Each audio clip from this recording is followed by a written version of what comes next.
Okay, so our idea is to do a performance that is a mixture of both live performance and a lot of pre-recorded scenes based around sleep paralysis.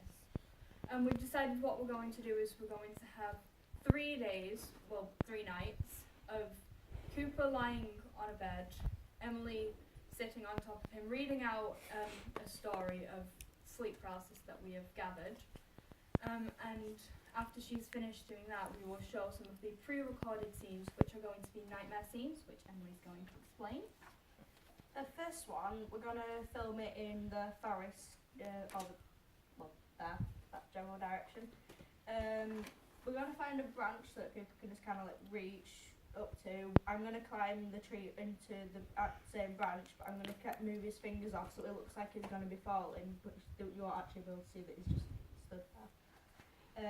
But every 2 fingers that I take off, we're going to show a picture or a gif or something, then back to it, and when all of them are gone, the camera's going to cut and it'll be the end of that video.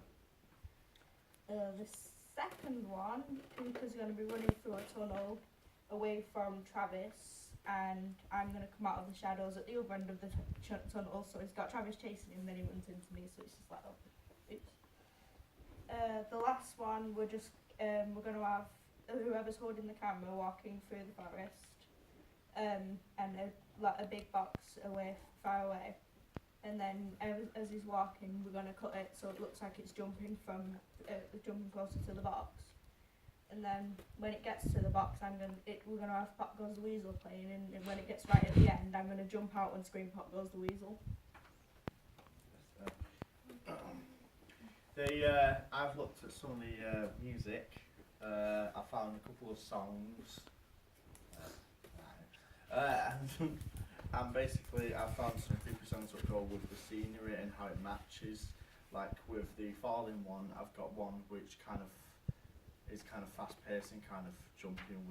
Because when you're falling, sometimes it's like it gets repeated, and it kind of gets faster as the hands start to be ripped off.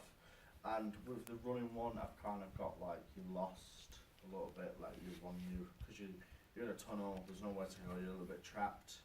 It's a little bit mystery, so I've got a mystery one. And with the one in the forest with Jack in Box, I think of one which might be dead like dollhousey creepy, but not too much dollhousey, but a little bit, you can tell a little bit of little creepy dollhouse.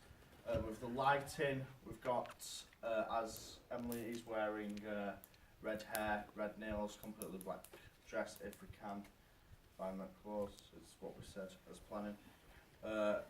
We're going to have a red spotlight on her, so it goes with all the redness, but you're still going to see a bit of the blackness. But you won't see her eyes because they're pitch black, because it's going to be covered with red hair, and also it's going to have,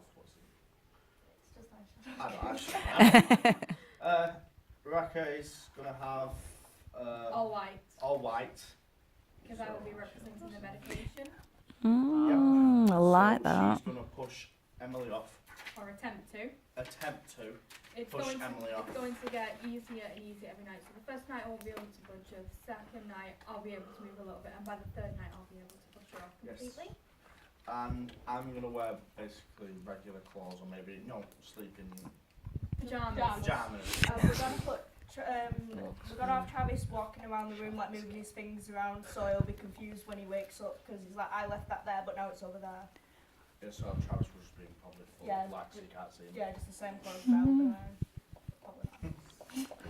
Minus the red hair. Minus the dress.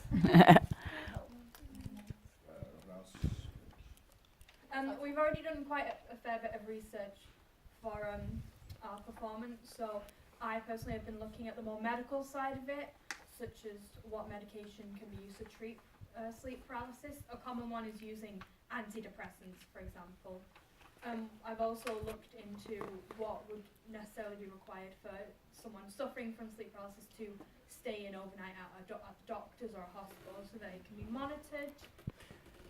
We've also looked at what potentially could cause sleep paralysis, so I've had a look at the medical side of it.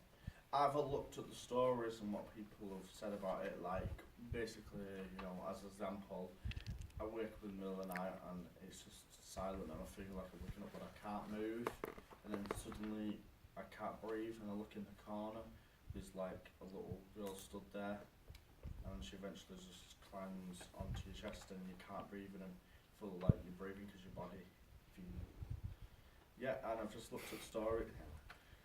We've got a note of the different potential stories that we could use. We have 5 more, but obviously we'll need to choose the ones that we like best since we're cutting it down to 3. The story's not going to be too long, they're just going to be probably like the creepy segments of it and what couple of else minutes. happened.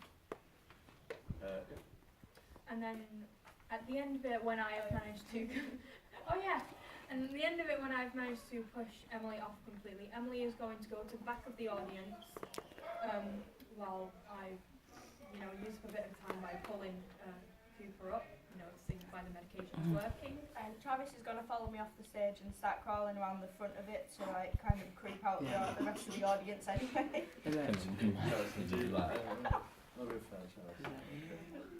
And then Emily's going to move into the middle, and we've decided to use the song Row, Row, Row Your Boat because obviously at the end it does have the reference Life is But a Dream, which we think fits rather well with the idea of sleep paralysis and nightmares.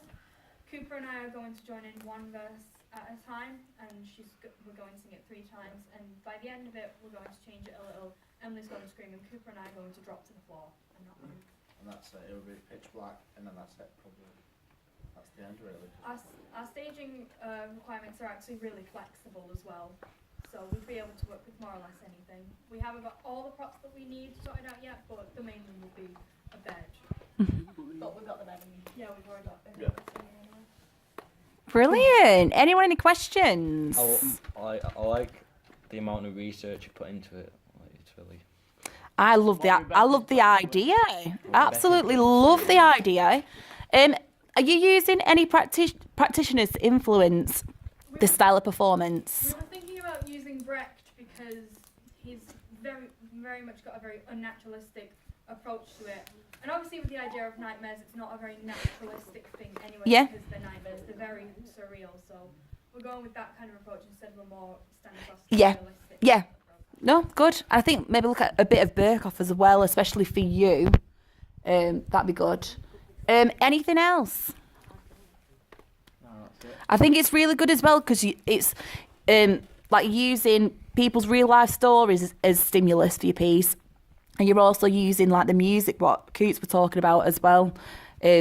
Honestly, I'm really excited for it actually. What sort of lighting's going to be like involved with it? So is it going to be like blackouts? It's going to be as dark as possible because we think that'll help create the atmosphere, but we will have 1 or 2 preferably red spotlights to shine here and there to add to the show atmosphere. Emily and also just add like a different creepy vibe. Look Yep. at the man in the dreams. Mm. He's this guy that people when you've got sleep paralysis, Then have a look at that. Good. Well done.